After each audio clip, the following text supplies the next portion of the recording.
இன்று கடலூருக்கு வருகை புரிந்த முதல்வர் ஸ்டாலின் அவர்களின் விழாவிற்காக பல்வேறு கிராமங்கள்ல பார்த்தீங்கன்னா மக்களை ஆட்டு மந்தைகள் போல டாடா ஏசியில கொண்டு வந்து அவருடைய நிகழ்ச்சியில பங்கேற்க வச்சிருந்திருக்காங்க.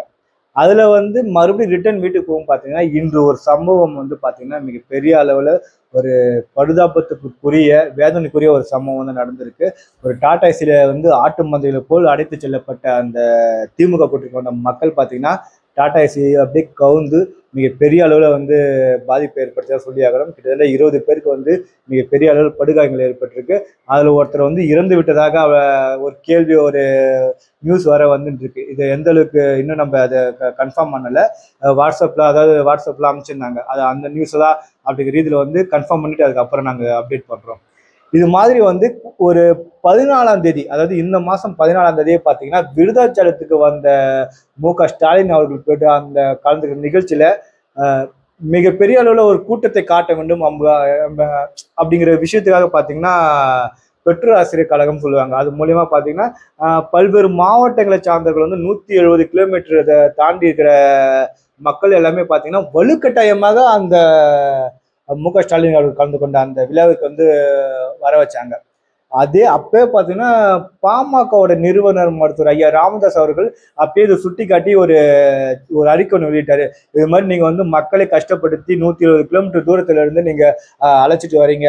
அந்த மக்களுக்கு ஏதாவது ஒரு அசம்பாவிதம் ஏற்பட்டுச்சுன்னா அதுக்கு யார் பொறுப்பேற்பாங்க? இந்த போக்கை அரசு கைவிட வேண்டும் அப்படிங்கிற ரீதியில ஒரு அறிக்கை ஒன்று கொடுத்திருந்தாங்க. இதை திமுக அரசு கவனத்துல கொண்டு வந்தாலே பாத்தீங்கன்னா இன்று இது மாதிரியான ஒரு சம்பவம் நடந்திருக்காது. கடலூர் பாத்தீங்கன்னா இன்னைக்கு ஒரு பரிதாபத்துக்குரிய சம்பவம். அந்த வீடியோ எல்லாம் பார்க்கும்போது பாத்தீங்கன்னா அந்த அளவுக்கு ஒரு மனசுல ரொம்ப வேதனையான ஒரு விஷயம் பாக்குது. அந்த மக்கள் அவ்வளவு கதறாங்க. லைனா அப்படியே படுகை போட்டிருக்காங்க. அந்த அளவுக்கு படுகாயத்தோட மக்கள் இருக்காங்க. அதுல ஒருத்தர் டெத் ஆயிட்டாரு அப்படிங்கிற ரீதியில செய்தி வந்துட்டு இருக்கு.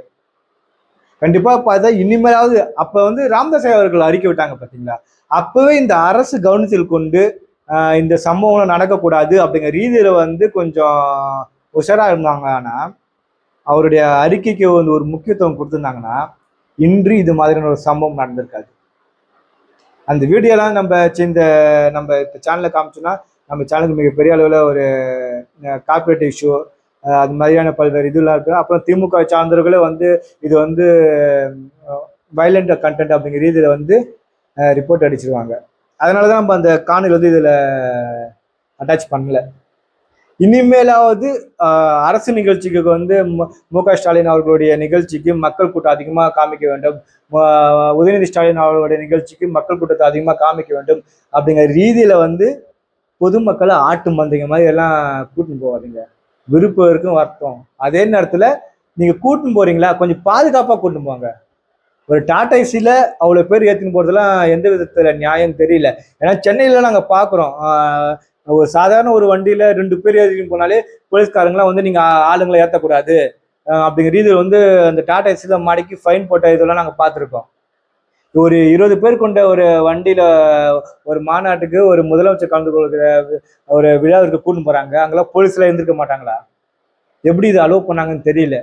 ஒருவேளை ஆளுங்கட்சிங்கிறதால கொஞ்சம் போலீஸ்லாம் விட்டுட்டாங்களான்னு தெரியல. ஏன்னா அந்த டாடா ஏசில திமுக கொடியெல்லாம் கட்டியிருந்து திமுக கொடி கட்டியிருந்தாலே எதுவும் கேட்கக்கூடாது அப்படிங்கிற ரீதியில தானே இப்பெல்லாம் நடந்துட்டு இருக்கு. திமுக கொடி கட்டியிருந்தா டோல்கேட்ல காசு கட்ட தேவையில்ல. திமுக கொடி கட்டியிருந்தா எந்த ஒரு பெண்ணையும் போயிட்டு நம்ம அச்சுறுத்தலாம். அதெல்லாம் நம்ம பார்த்துட்டு தானே இருக்கோம். இது மாதிரியான சூழ்நிலைகள் இனிமேலும் வரக்கூடாத அளவுக்கு திமுகவினருக்கு மு.க.ஸ்டாலின் அவர்கள் கண்டிப்பா ஒரு உத்தரவு போட்டே ஆக வேண்டும். இனிமேலாவது ஒழுங்கா இருங்கய்யா, பாதுகாப்பா மக்களை அழைச்சிட்டு வாங்க, பாதுகாப்பா மக்களை கூட்டிட்டு போங்க அப்படிங்கிற ரீதியில திமுக தலைமையில இருந்து அதோட நிர்வாகிகளுக்கு மிகப்பெரிய அளவுல ஒரு கண்டனத்தை தெரிவிச்சா மட்டும்தான் இது மாதிரியான அசம்பாவிதங்கள் இனிமேலாவது நடக்காம இருக்கும். இனியாவது விழிக்குமா இந்த திமுக அரசு அப்படிங்கிற ரீதியில தான் ஒரு கேள்வியோட அந்த மக்களுக்கு மிகப்பெரிய அளவில் ஒரு ஆழ்ந்த அனுதாபங்களையும் நாங்கள் தெரிவித்துக் கொள்கிறோம். கூடிய சீக்கிரத்தில் அந்த படுகாயத்திலிருந்து அவங்க மீண்டு வர இறைவனை நாங்கள் பிரார்த்திக்கிறோம். நன்றி, வணக்கம் மக்களே.